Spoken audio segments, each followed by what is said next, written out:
It's pretty impressive that I can type in 2 words and get an image that is representative of something that does not exist. That's cool.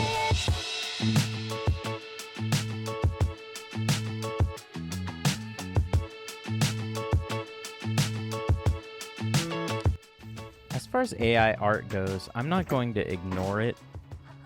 I'm going to actually embrace it. I'm going to use it, experiment with it. I'm using AI art as reference images for a real-world physical build. I'm going to try to make an Oreo stool. Here's a good trick when you're cleaning up. Just tape a trash bag to the ground. You don't need a dustpan. When Photoshop came out, and all the designers probably that learned Letraset were dumbfounded and annoyed that they have to now change their process, and their previously acquired knowledge is no longer as unique or maybe even relevant, if that's not too harsh of a word. That's what this type of technology feels like as an artist. I'm a woodworker, sort of power tools, whatever gets the job done type of woodworker.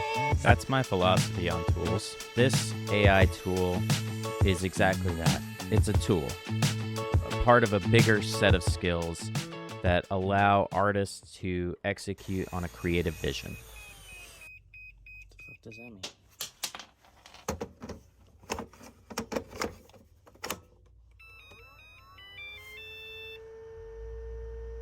Shit. I think my other battery died.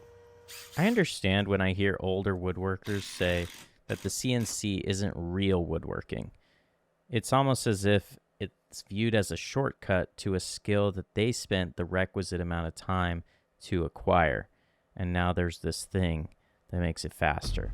Well, it's not always faster. Sometimes even with these new technologies, you got to do things over again.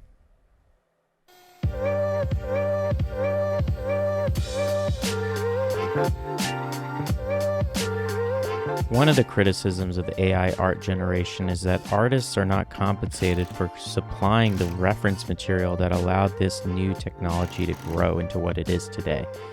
Now, that being said, all artists kind of steal and borrow and reference things really heavily. It doesn't really seem fair, but I also don't have a good solution on how we draw the line of where the ethical boundaries are. So why Oreo for this experiment? It's completely random. It's something that I think a lot of people can picture in their mind, but I used Oreo plus stool in my prompt for this image.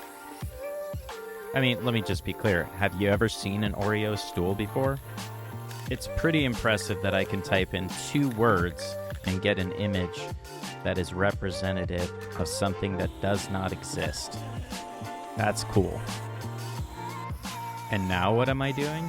I'm stacking all of my other skills, well, not all of them, but a lot of them, to make that thing a reality. Some days I'm a woodworker, other days I'm an artist or a designer. I will go forward using AI art generation as a tool in my arsenal to execute my creative vision.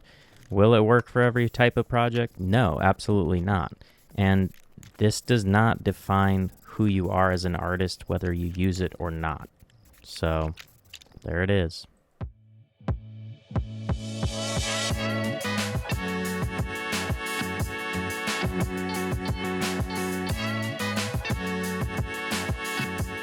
It's cool, no doubt, but how far down the rabbit hole do you go? How smart is the art? In this case, it's not that smart. Don't take yourself too seriously. If you'd like to see more, hit that subscribe button. Thanks. How big is a stool? Just so I can get a rough size. Okay. Poop size.